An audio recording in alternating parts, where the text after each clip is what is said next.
Hombre Nuevo Digital presenta Pura Vida Cultural con Elisa González. Hola, ¿qué tal, queridos amigos? Aquí estamos ya disfrutando la pura vida cultural.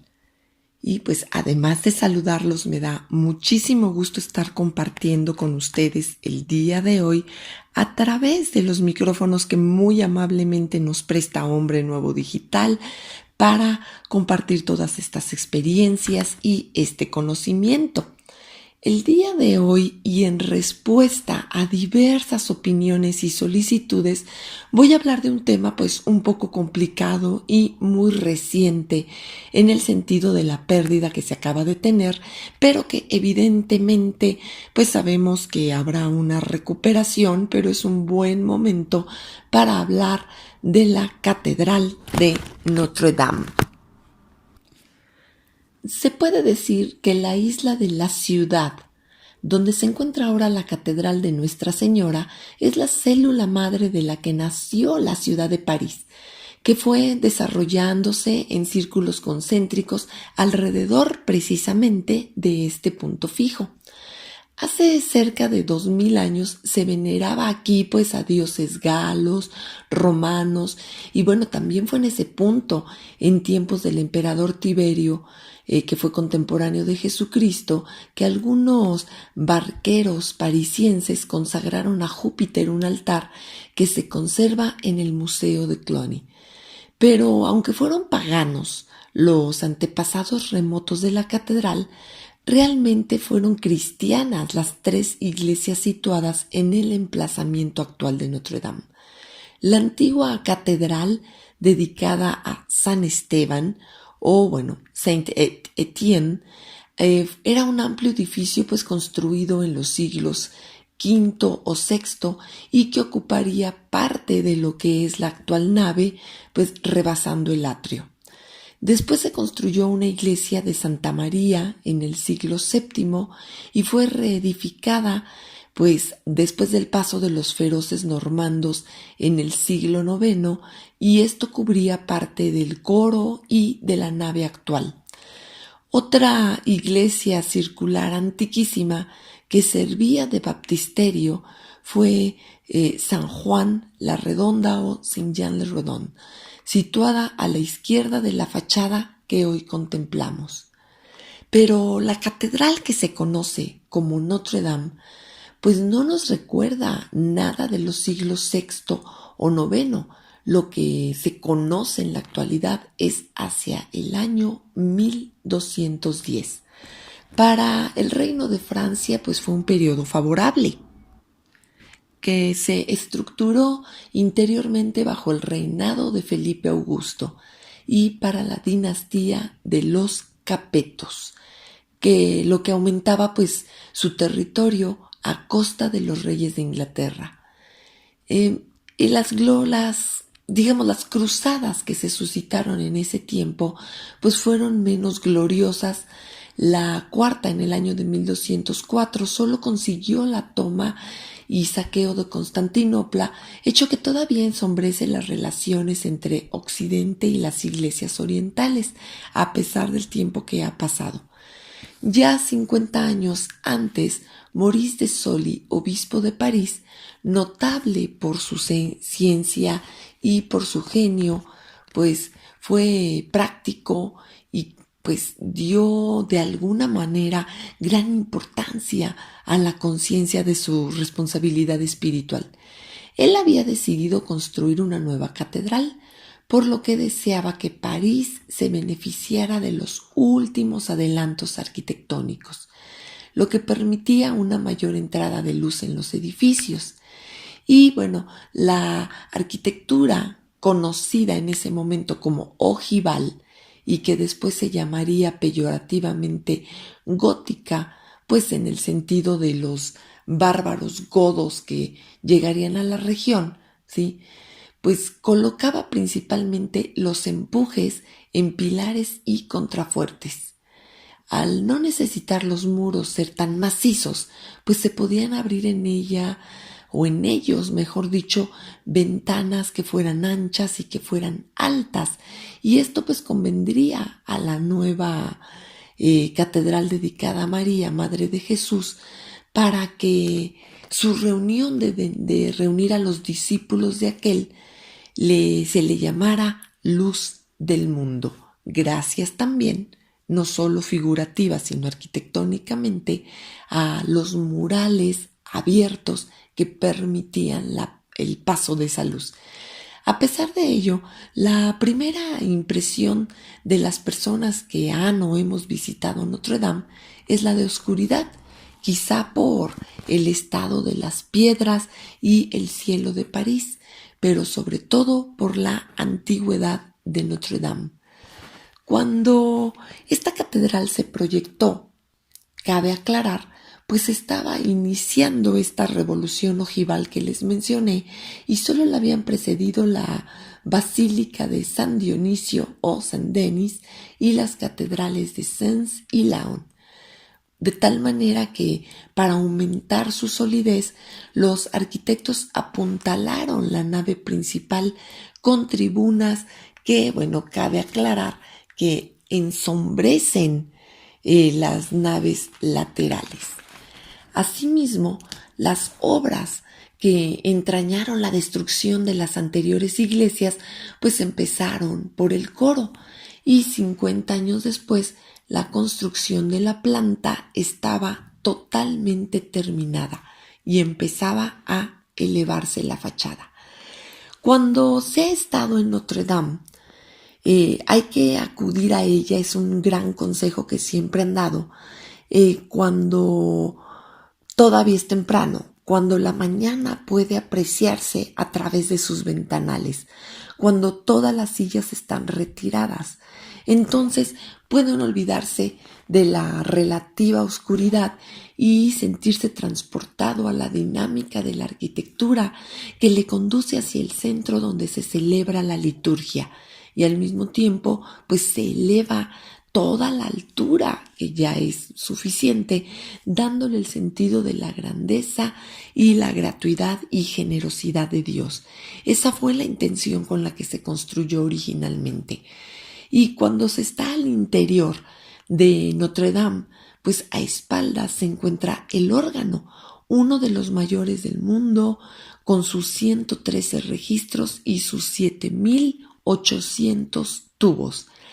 Desde el pequeño órgano primitivo que está situado cerca del crucero, pues y que sufrieron desafortunadamente la pérdida a través del fuego, pues se había vinculado a nombre de grandes organistas como Daquin, Armand Louis Couperin y pues más recientemente Louis Berne y Pierre Cochereau. Los domingos, al final de la tarde, después del oficio de vísperas, uno de los organistas titulares o un invitado que muchas veces venía del extranjero, se daba un concierto gratuito y de acuerdo con la vocación de este lugar que se esforzaba en ofrecer a los que no tenían la fe cristiana, pues se decía que se encontraba paz, hermosura y sobre todo luz. Cabe aclarar que la pérdida de estos instrumentos musicales pues es irreparable y aunque mucho de ello podrá pues sustituirse, no estaremos en presencia de los originales. Aquí pues me llama la atención, y esto es importante recalcarlo desde el terreno cultural, respetando por supuesto la opinión de muchas personas en redes y en diversos medios. Se señala que cómo es posible que el hombre llore la pérdida de un edificio y de algo material cuando se tiene también el daño constante, pues a seres humanos a través de la insensibilidad por no preocuparnos por su alimentación, porque tengan una vida digna Y por supuesto que comparto ciertas incomodidades, me llama la atención la pérdida, pero bueno, recordemos que estamos hablando de la vida cultural, no en menosprecio de las necesidades humanas, por supuesto, pero concentrándonos en lo que es la parte de la arquitectura, de la música, la misma literatura, el cine, el teatro, muchas cosas que se relacionan directamente con esta pérdida. Por supuesto, cabe aclarar y no con la intención de justificar, porque nunca ha sido mi carácter la justificación, sino el enfrentamiento de la problemática y pues la búsqueda de posibles soluciones y apoyos.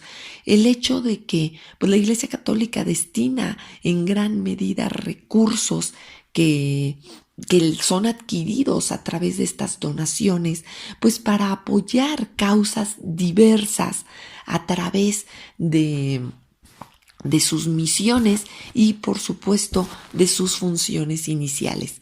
Pero bueno, no quería dejar de mencionarlo, pues en el afán de entender el por qué muchas veces, pues sí estamos muy abiertos a la crítica. Sin embargo, también se está abierto a la propuesta y a la ayuda.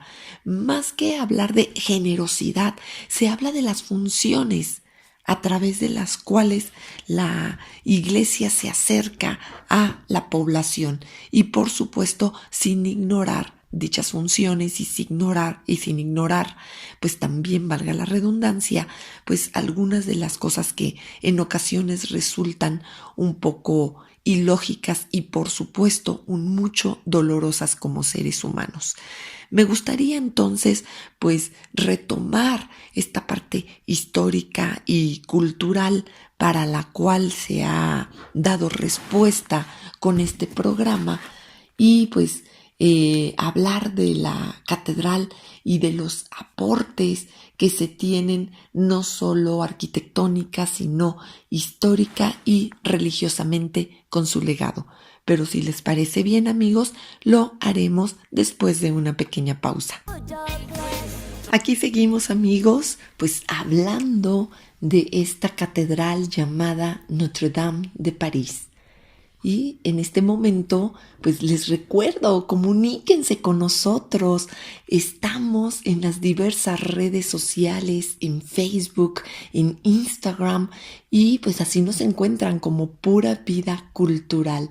Y pues les tenemos sorpresas muy próximamente. Estamos ya, como ustedes saben, pues por abrir algunos cursos, talleres. Estamos retomando nuestros recorridos culturales tanto en el interior de nuestro bello México, en los pueblos mágicos y algunas localidades cercanas a la Ciudad de México y bueno, no tan cercanas algunas de ellas y algunos recorridos también en nuestra hermosísima ciudad. Asimismo, les recuerdo que pueden encontrarme de forma personal en mis redes, que es Elisa González, Elisa con S, González las dos con Z, en Facebook y en Instagram me encuentran como elisagonzalez.pdc de Pura Vida Cultural. ¿Sí? Y me dará muchísimo gusto estar en contacto con ustedes. Les recuerdo que en Facebook es una fanpage, pero me encantará pues estar en contacto a través de ese medio. Continuando con nuestro tema, y bueno, antes de adentrarnos en ello, les recuerdo que también tenemos un WhatsApp en la agencia, que es el 55 36 75 60 59. Y bueno, pues ahí estaremos atendiéndolos, amigos. Y hablando de Notre Dame, cuando se ha estado al interior y se avanza hacia el coro de la catedral por la nave lateral derecha, se encontraba uno de cerca con lo que se denominaba un bosque de velitas. Y pues muchas personas que a menudo pues arrodilladas rezaban y pues parecían ser totalmente indiferentes a la gente que pasaba alrededor.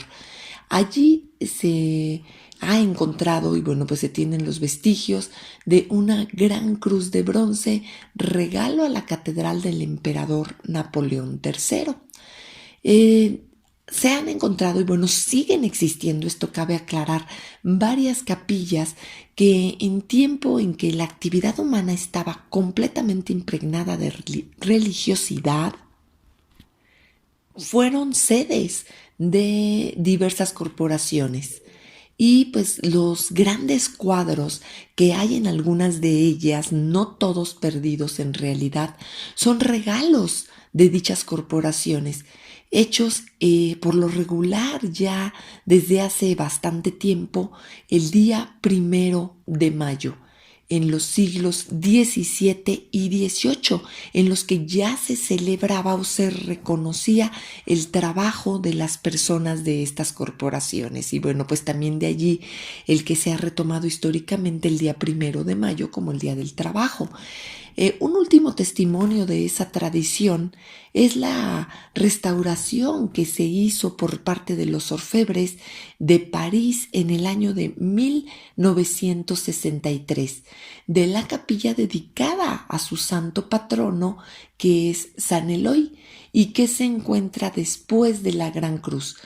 Hoy, algunas de esas capillas que se encuentran en franca destrucción y otras que no fueron tocadas por el fuego, pues sirven para que a lo largo del día, o han servido, recordemos que ahora, bueno, pues se encuentra cerrado, para que a lo largo del día un sacerdote que a menudo hablaba varios idiomas acogiera a algún católico que quería recibir el sacramento de la penitencia, o al que personas cristianas o no se acercaban a estas zonas pues buscando algún consejo o simplemente alguien que los escuchara o admirar la belleza del arte o del legado artístico tal cual. También pues detrás del púlpito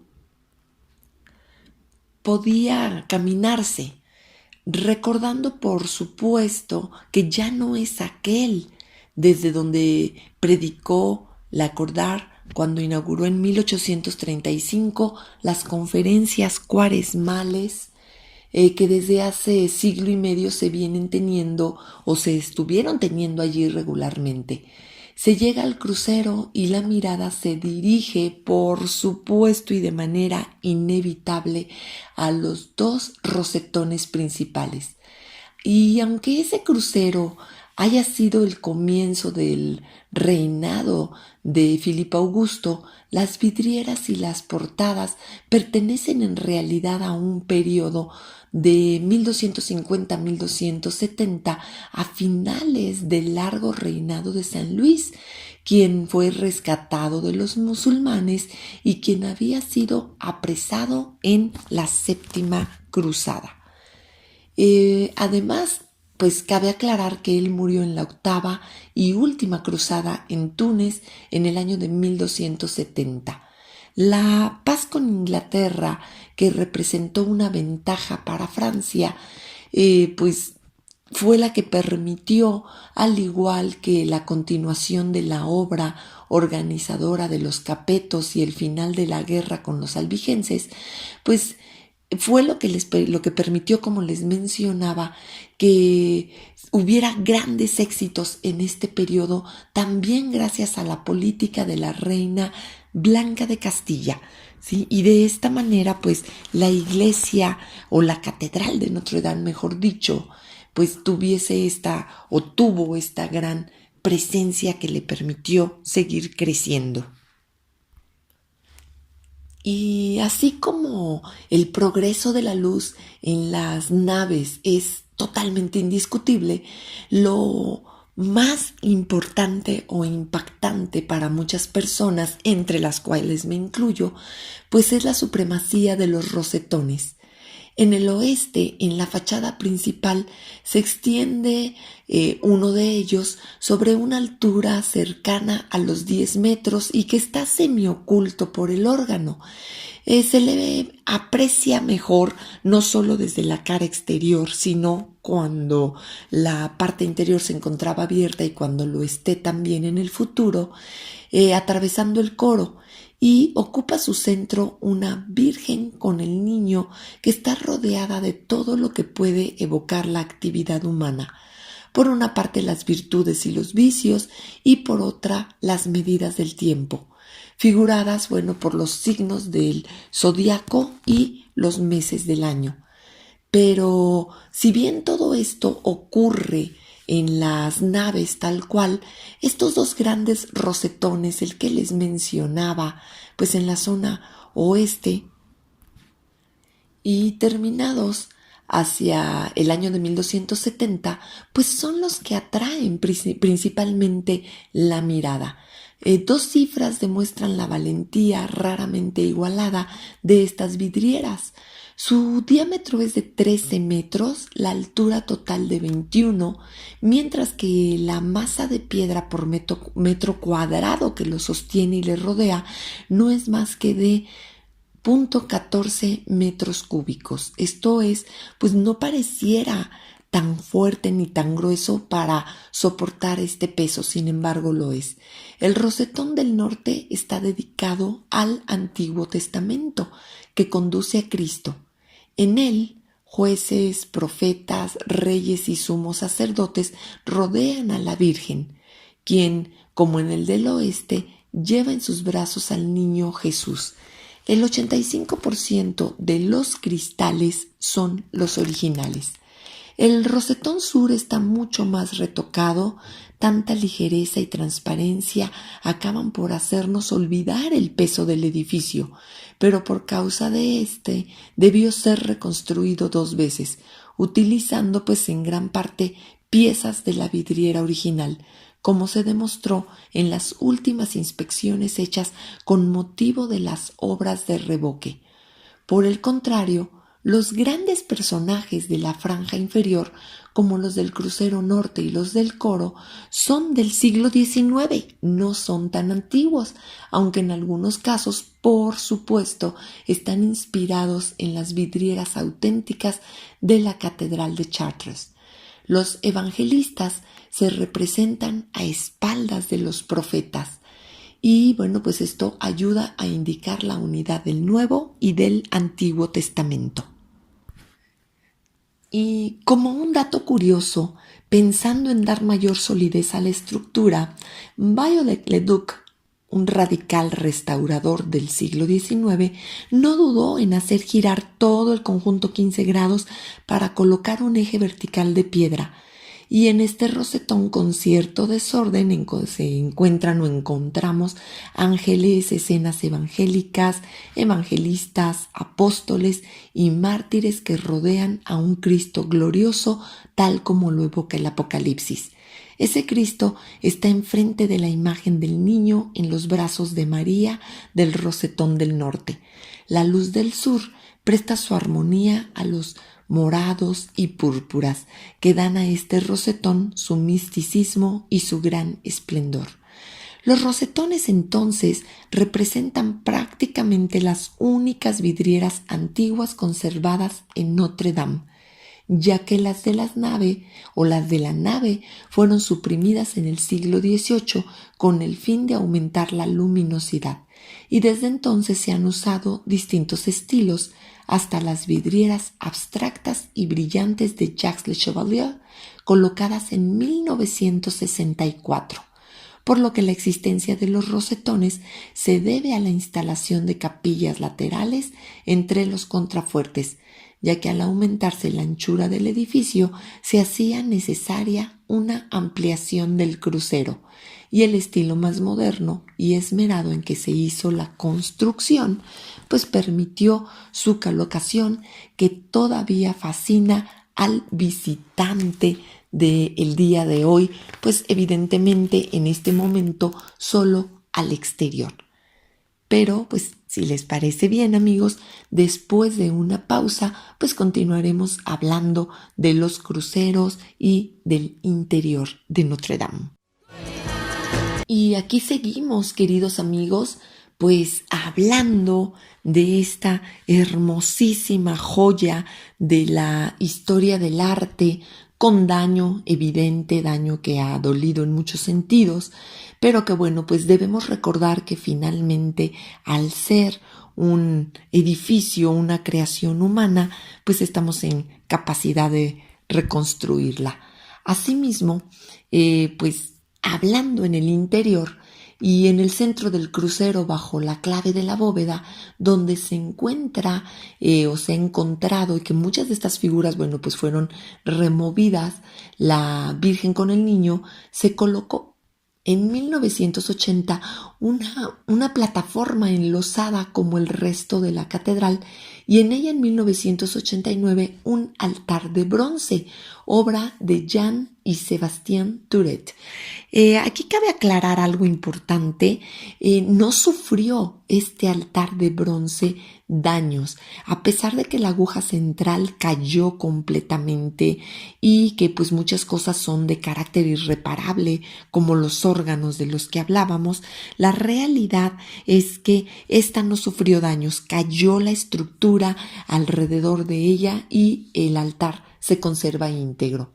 Ya desde hace decenas de años, primero pues de manera esporádica y después ya de forma ordinaria, se celebraron aquí pues misas en la entrada del coro y a partir del Concilio Vaticano II el sacerdote celebraba ordinariamente la Eucaristía de cara a la asamblea o la reunión de los fieles, como lo ha hecho siempre el Papa en la Basílica de San Pedro en Roma. En Notre Dame o Nuestra Señora de París se preocupó siempre de que la Sagrada Eucaristía fuera visible. Por eso se debe al obispo Eudes de Sully, sucesor inmediato de Maurice, la innovación de la elevación de la hostia y del cáliz toda vez que se procede a la consagración, práctica que el Concilio de Trento extendió a toda la Iglesia romana, rodeando a este altar como en cualquier otra iglesia católica y se yerguen la cruz y las velas, diríamos más luz. Y en el brazo derecho o sur del crucero siempre se encontraron flores blancas honrando a María en su estatua más conocida, entre las 37 que se encuentran o se han encontrado históricamente al interior de Notre Dame. En realidad esta estatua vino de otra iglesia de la isla de la ciudad, pero en el siglo XIX fue trasladada a Notre Dame y colocada en 1855 en el que fue su sitio hasta hace algunos días. Se remonta a los orígenes de la catedral, aunque esta no haya sido nunca un centro de peregrinación como lo fue Chartres, y los parisienses han rezado aquí a María desde hace más de 8 siglos. En el perímetro del coro, 3 monumentos funerarios señalan que 3 arzobispos de París en el siglo XIX murieron. Si no mártires, porque en realidad no se les reconoció así, al menos sí en el ejercicio de su cargo. Monseñor Affray en 1848, Monseñor Cibou en 1857 y Monseñor Dabo en 1871. En el centro del podio, pues el altar de bronce que ya les mencioné y que afortunadamente no tiene daño irreparable, evoca a los 4 grandes profetas, Isaías, Jeremías, Ezequiel y Daniel, así como a los 4 grandes evangelistas, Marcos, Mateo, Lucas y Juan, los heraldos de la palabra de la antigua y nueva alianza. A la izquierda y de manera simétrica con relación al podio se ha alzado una estatua o se tenía una estatua de Saint-Denis de Nicolas Cousteau, autor de La Piedad que se observaba en el fondo del coro. Y enviado a las Galias por el Papa Fabián hacia el año 250, Saint-Denis fue el primer obispo de París. Él murió como mártir con sus compañeros, el sacerdote Eleuterio y el diácono Rústico, probablemente hacia el año 258. San Denis, sucesor como obispo de los apóstoles a quienes Cristo confió su grey, está representado con el cayado que todo buen pastor lleva en la mano para conducir y defender a su rebaño. Por esa razón, cerca de esta estatua que lo representa, se encuentra el sitial del arzobispo de París. Y en ese altar, pues, celebró el cardenal Jean-Marie Lustiger la misa de las 6:30 de la tarde todos los domingos del año escolar en medio de sus ovejas. Sus oraciones, sin duda, pues no se limitaban a estas, sino que se extendían a toda la muchedumbre que acudía a Notre Dame, puesto que algo que quedaba muy claro para Notre Dame en el sentido absolutamente religioso es que el oficio del obispo y de la catedral era el del servicio y seguirá siendo el del servicio a la unidad de un pueblo disperso. Más allá de la creencia religiosa católica, las puertas de Notre Dame eran un santuario abierto para que las personas encontraran paz, remanso y por supuesto un refugio también. Y subiendo 3 peldaños para llegar al nivel del coro, se llegaba a la parte más antigua de la catedral. Una placa en francés detrás de la verja que a ciertas horas cierra el deambulatorio, pues recordaba la reconstrucción, o bueno, más bien la construcción de este templo hacia el año de 1163. Sin embargo, en esta parte de la visita, pues en el aspecto tanto decorativo como estructural, se estaba más cerca del siglo XIV que del XII. El interés del visitante se centra en el muro esculpido de la izquierda que separa la zona de circulación. De ahí la palabra deambulatorio, que pues personas que andan deambulando al interior del coro, donde los canónigos se reúnen para orar. Y la función de este muro, pues evidentemente es la de procurar un mínimo de calma a las personas que allí rezan y que piden o agradecen algo a Dios, ¿sí? Y bueno, pues de antaño los fieles, o en antaño mejor dicho, los fieles eran menos numerosos que los visitantes, que se sabe son o han sido de 10 a 12 millones por año. Y bueno, pero según parece eran todavía más ruidosos que los de la actualidad en el siglo XX y la parte del siglo XXI en que estuvo abierto Notre Dame. Asimismo, pues era necesario este muro para aislar a los canónigos y que esto pudiera proporcionarles algo de silencio y paz. Y para decorar ese muro se le encargó a 3 artistas, a Pierre de Chelles, Jean Roby y Jean Le Boutelier, que realizaron desde 1300 hasta 1350 un hermoso conjunto de esculturas. Y pues sería precisamente en la época del rey Felipe el Hermoso de Francia que se terminaron las cruzadas y que el rey que había puesto fin al poder de los templarios se enfrentaría directamente con Bonifacio, ya le estoy cambiando el nombre, VIII, y logró que los primeros estados generales pues celebraran en esa misma catedral y aprobaran su política de independencia frente al pontífice. A partir de 1305, los papas residirían en Aviñón bajo la influencia francesa durante 60 años. Y es este el exilio más largo del papado durante 20 siglos. Los visitantes franceses no podían en su momento dejar de pensar en otros episodios de las relaciones entre el poder político francés y el pontífice romano, como la forzada coronación en presencia del Papa Pío VII del mismo emperador Napoleón I, el 2 de diciembre de 1804, y del cual se guarda testimonio fiel con la obra de Jacques-Louis David, ¿sí? Que se habla precisamente se llama precisamente La coronación de Napoleón. Y a mediados del siglo XIV, una plaga terrible cayó sobre Francia, que fue la peste negra, cuyo número de víctimas se calcula en unos 10 millones de personas, por lo cual, pues, la mitad de la población francesa, imagínense en este momento que se calculaba en 20, pues se vio totalmente afectada. Y dentro de este ambiente polémico y trágico se elaboró el friso. 9 frisos que representan las apariciones de Cristo resucitado y que están en la nave derecha. Tantos son pues que parecen querer desmentir el corriente prejuicio de que en el medioevo pues era una edad oscurantista y se vivía con la obsesión de la muerte y la fascinación que ejercía la muerte de Dios Salvador.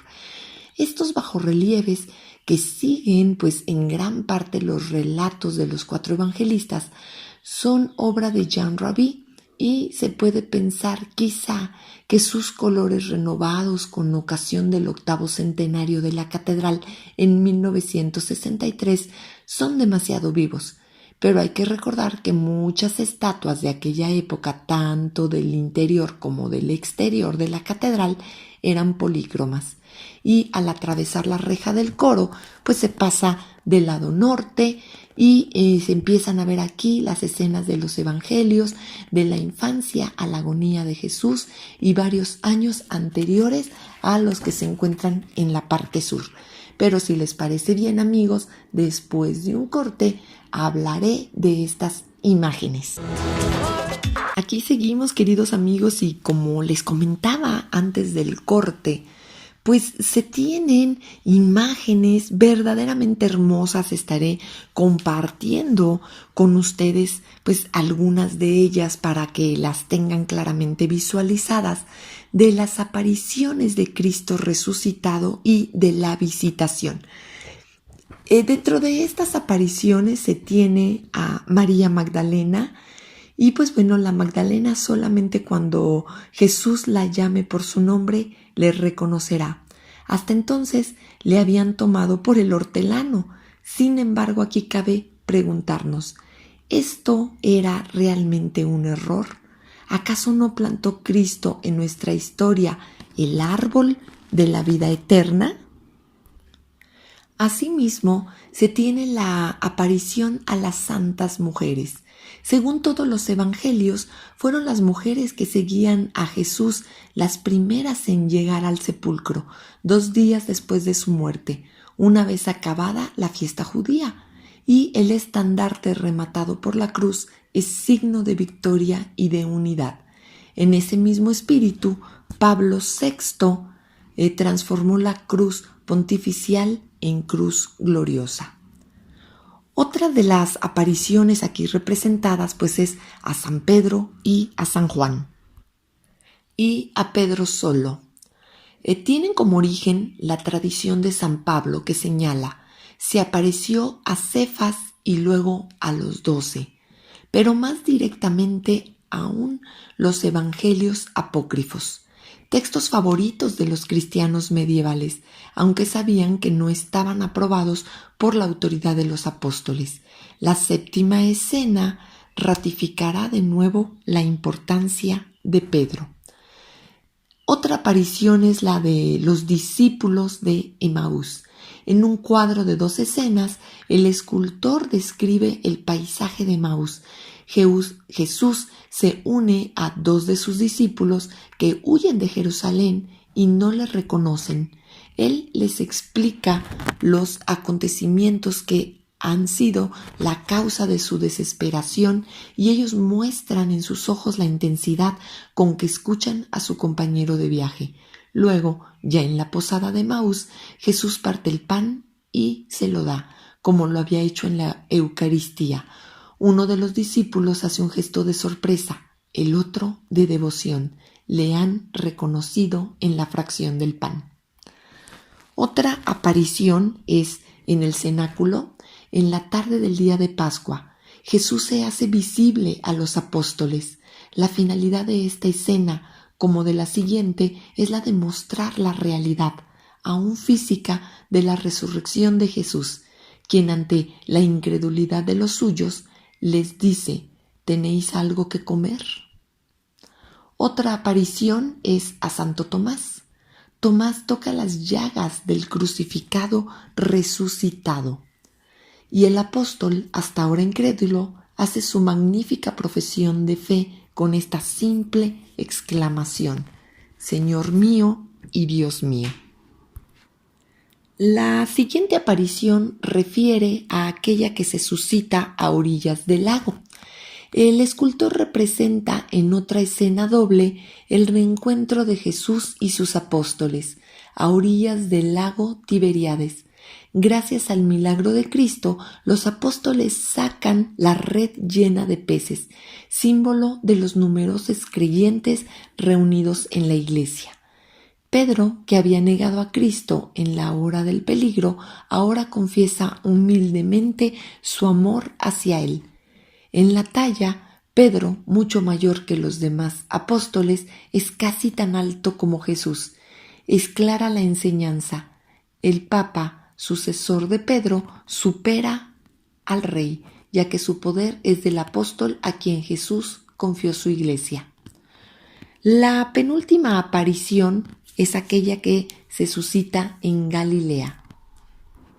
Jesús, de nuevo entre sus discípulos, les confía su misión. Tiene, como en otras escenas, un libro en la mano, porque Él es la palabra de Dios.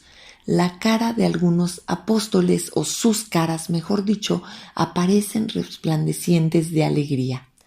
Y la última de las apariciones representadas en este relieve, pues es el día de la Ascensión. Es la última comida de Jesús antes de subir al cielo. Estos agapes con el resucitado son el principio de las eucarísticas que se celebran o que celebramos los cristianos para recibir al Señor.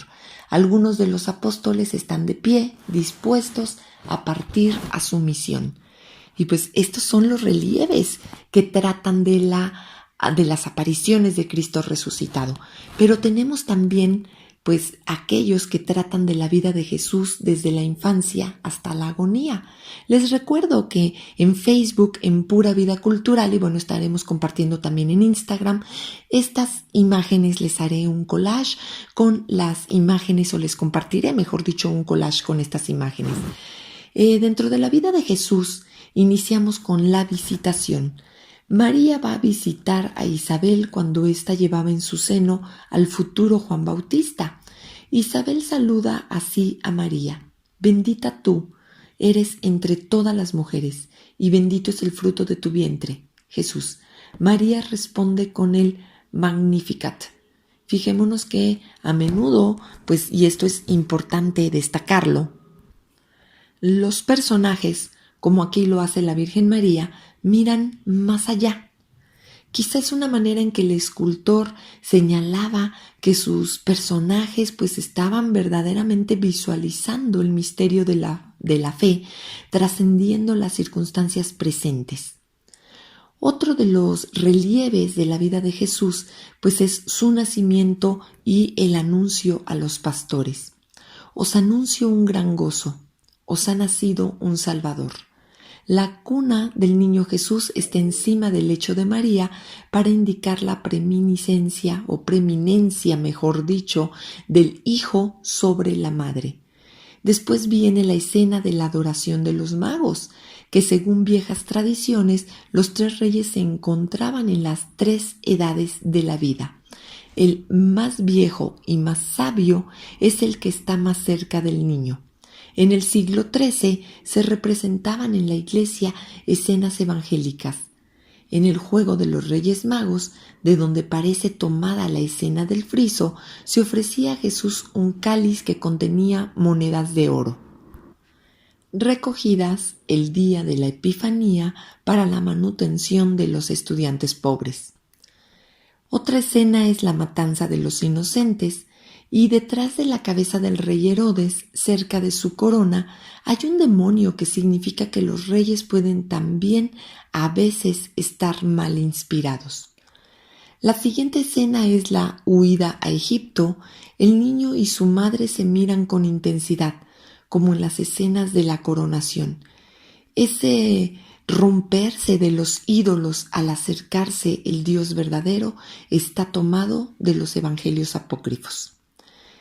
Posteriormente encontramos la presentación en el templo, Jesús presentado a Dios como la ley lo requería con todo primogénito.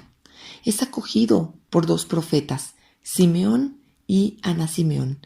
Simeón y Ana. Simeón eleva a Dios su cántico, más ojos han visto tu salvación. Otra de las escenas es Jesús en medio de los doctores, el cual en su primera peregrinación a los 12 años ha venido de nuevo al templo. ¿Sí? Y los doctores tenían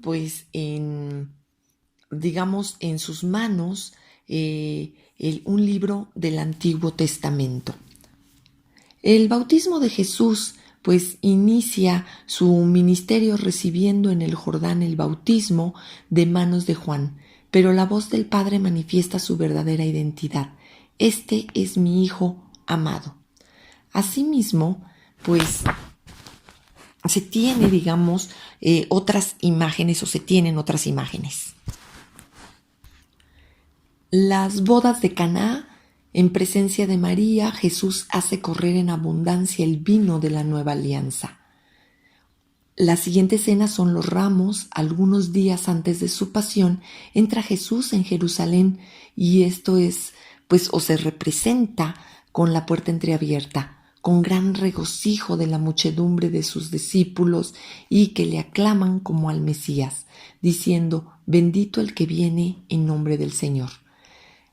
Otra escena es la cena, donde Jesús da a sus apóstoles el pan y el vino de su cuerpo entregado y de su sangre derramada por la multitud.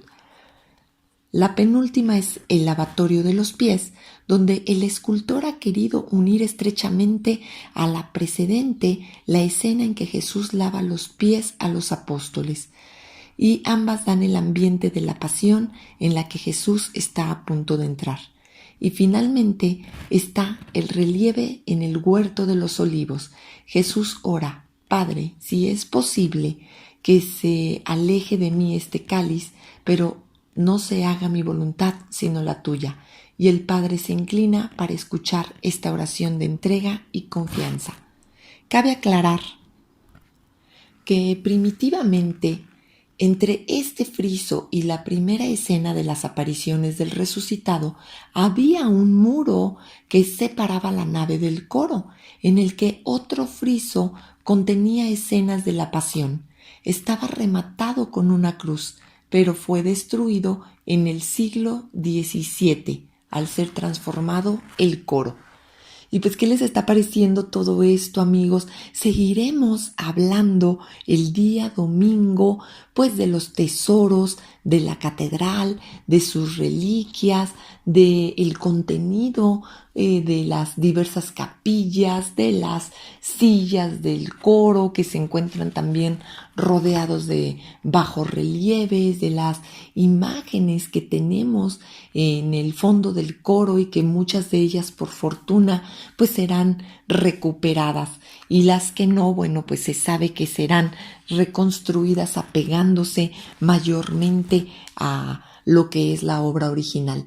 Asimismo, estaremos hablando de la parte arquitectónica exterior y de la configuración de la sacristía, las salas de tesoros, las casas de los guardianes y lo que son las imágenes exteriores tanto de la plaza en el siglo XII como en el siglo XVII y todas sus representaciones. Así que, queridos amigos, no se nos separen, estamos en un programa o en un par de programas de remembranza de esto que por fortuna todavía existe y que se recuperará y que representa uno de los mayores legados de la historia del arte de la humanidad. Recordemos que la Catedral de Notre Dame ha sido el monumento ya no considerado exclusivamente como un santuario religioso o como una catedral de carácter católico exclusivamente, sino como un monumento, el más visitado de toda Europa. Y pues estamos terminando hoy. Les recuerdo que nos vemos el domingo. Quedo de ustedes dejándoles un gran saludo y bueno, pues recordándoles también que soy su amiga Elisa González y soy Pura Vida Cultural. Hombre Nuevo Digital presentó Pura Vida Cultural con Elisa González. Nos escuchamos la próxima semana.